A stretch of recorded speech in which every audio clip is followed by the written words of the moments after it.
This Why is not? confirmation, Thank isn't it? you. If we need anything else, that we are, Australia, absolutely in the freezer. What do you make of the latest move from China? Well, frankly, Peter, who cares? I mean, when we go and talk with China, we can't rely on anything they say. They lie unilaterally. Why do we give a hoot? Let's get on with it. And at least we know what we're dealing with.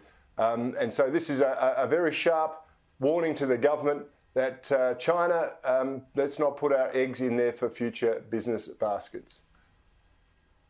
Oh, mate, I'm so disappointed you were never Foreign Minister with that sort of just complete and utter letdown and, straightforward answer there, Cory Bernardi. Let's go to the issue of the G7 foreign ministers meeting overseas as we speak. There's been some demands from a lot of good nations to speak up about the genocide of Uyghurs in China, in the Xinjiang province. There's a communique that expresses concern and all of that, Gary, but you've got Britain and Canada calling it genocide. You've got New Zealand sitting on the fence and kowtowing to China, pretty weak in their condemnation. Surely our parliament must call it genocide. Look, Peter, we've got to talk in Australia's interests whenever we're overseas. That's the thing. We don't just join a club and go along with UN speak everywhere we go. It has to be a way the Australian values are brought to the table. Absolutely. What is occurring here is simply textbook genocide. They're targeting a group because of religious circumstance. They're trying to breed them out. They're trying to do all sorts of things. And China should stand condemned. And I agree with Cory. Who really gives a hang about what their reaction to us is?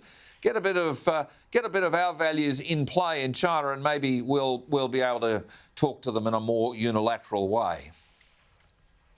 Yeah, it's shades of Chamberlain to me, Cory, that we can't speak up about these atrocities, and we should do it loudly. We can speak up by climate change, according to Boris Johnson, but these sorts of things I don't think are spoken about loudly enough.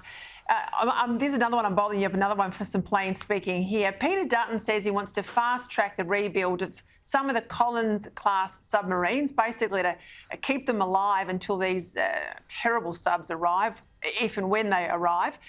The issue is, however, we've known about this capability gap ever since Malcolm Turnbull went down the path of the French subs. So why are we still talking about it? We're 6 years on. We've just got to get this gap fixed, surely.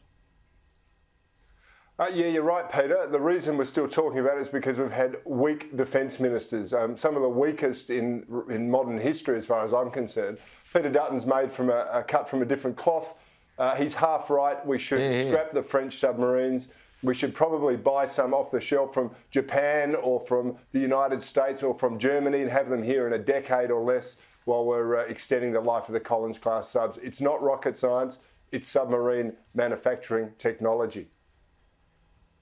Yeah, and it's just about pipeline and supply. And, we can see where our relationship with China is headed. We've absolutely got to have these boats in the water sooner rather than later, or good boats, at least good boats. Gary, let's talk about this Biloela family that are on Christmas Island. Let's recap. Mum and Dad came from overseas, illegal asylum seekers, one of Kevin Rudd and Julia Gillard's 50,000. They arrived in Australia. They were told having children wouldn't guarantee them the right to stay here. They nonetheless had 2 little girls. One girl has been found not to trigger asylum in Australia. The other girl is still obviously before the courts. There's a real campaign out there by a bunch of activists, and Christina Keneally, to let them stay. Sally Rugg, who's the executive director of that Change.org mob that has the online petition, they want to really put some pressure on Karen Andrews. She's new to the portfolio.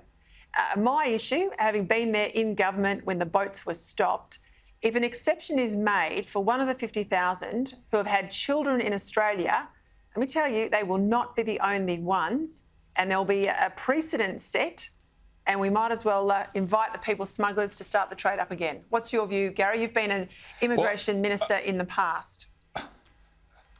Well, absolutely, Peter, and I've been to every immigration detention centre that was opened up in the early 2000s, so 20 years ago, to deal with the big problems we had. And there's been backlogs of people waiting overseas because we've had to deal with thousands of people who came to Australia onshore and put in claims. That was 20 years ago.